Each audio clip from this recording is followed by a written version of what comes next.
On your sports science degree, there will be multiple pieces of equipment that you will be shown, and then you will be assessed on your ability in regards to how you use that equipment, which might be a bit overwhelming when doing your open day or when starting your degree. So therefore, this video will be talking about the different equipment you'll be using in your degree, which will hopefully inform your choice for dissertation, or will at the very least will make you more comfortable and more well informed by the time you start your degree.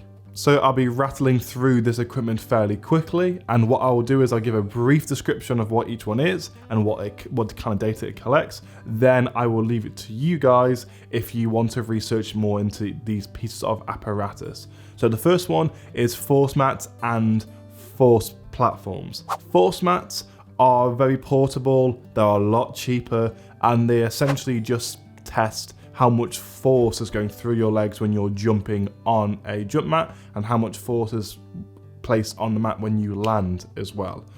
A force platform though is a much more serious piece of kit. A force platform will measure very similar stuff to a force mat, but a force platform has a lot more tech, and it can measure in real time, almost to the nearest millisecond, how much force is being placed through your legs or on the platform when you are jumping, when you are walking, just when your feet are on the platform. On my degree, I was taught firstly how to collect blood in such a way that you won't get sued and a way that you don't get their blood all over you, but then you are taught how to analyze the blood. And this is quite interesting for your more physiology modules, because you can look into blood lactate, creatine kinase, a lot of interesting biomarkers within blood. Next is a Douglas bag, and this seems to be the promotional material for almost every single sports science course for some reason, and it will probably be on this thumbnail as well because it does look eye-catching. But a Douglas bag essentially is a piece of equipment where, as the name suggests, it's a bag, and you, with a mask that is attached to the bag, you'll be breathing into the mask, which feeds into the bag, and the bag will collect all the air that you breathe out. Don't worry, you won't be breathing the same air in and out because then you'll get hypoxia. But essentially, this gas or this air will be collected and then analysed, and it can show how effective your body is at consuming oxygen, for example, and a few other factors. While quite basic, you can also use cameras, and this is more for your biomechanics modules, but this is really good for looking into kinematics, looking into joint angles when you're moving. And what you can do is you can get footage from cameras that you've recorded and put it into software like Canovia, and then you can analyze this kind of stuff.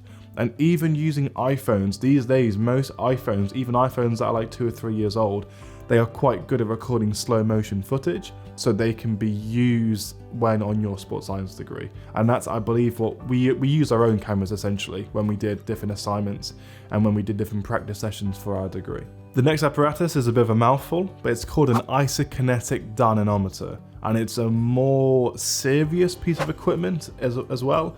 And again, it can be used for biomechanics mostly, but it can also be used for physiology information, I guess you could say.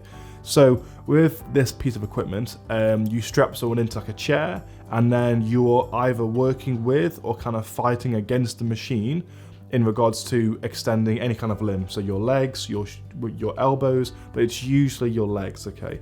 And this essentially assesses the strength of your limbs and a lot of other things related to that. But for example, it can assess the strength ratio between your hamstrings and your quadriceps, which is really important for knowing how likely you are to get injured with certain sports. I was assessed how to use this piece of equipment in my 3rd year, and I would say this is probably the one that requires the most training, so I would definitely get a rough idea of how to use this. Another thing you can look into is electrocardiography, and this is more related to the more clinical / health modules in your degree. And if you know how to use electrocardiography well, it's really useful for applying to other jobs, either within the NHS or other health jobs, especially if you're going to cardiac rehabilitation, for example. But essentially, electrocardiography, or with ECGs, it assesses the heartbeat in more detail. So you can find any heart arrhythmias in regards to the heart's conductivity. You can see if there's any issues with the heart valves. There's a lot of things you can look into with this, and it's really useful to look into. I had ECGs with me, for example, for someone's dissertation and for someone's practical assessments. So it is quite relevant if you're, again, looking into the more health side of sport and exercise science. This is probably the most not sophisticated, but the most substantial piece of equipment, and it is an environmental test chamber. And I would imagine it's probably the most expensive, but I'm not sure. It's definitely the biggest. And with this, it can, as the name suggests, it can alter the environment. So it can alter temperature, it can alter humidity, and this is probably something you won't use that much in your degree, but if you really want to see how temperature and humidity and other variables affect performance, then you might be able to use this for your dissertation. The last one, and while this isn't a piece of equipment or apparatus, it's still important to mention. So the last one is psychological questionnaires. And this will be shown to you definitely in your psychology modules, and you might be assessed on how you use psychological questionnaires and then how you analyze the data on any kind of psychological practical assessment that you have. And in short, these things will assess stuff like motivation, confidence, anxiety, emotional regulation, stuff like that. Hopefully, after listening to all of that rambling, you feel a bit more prepared for your sports science degree. If you enjoyed this video, then you might enjoy the video I did recently, talking about the different kinds of assignments you will be tested on when doing your sports science degree. Hopefully you've enjoyed this video. Thank you for watching, and I'll see you in the next video. Adios, amigos.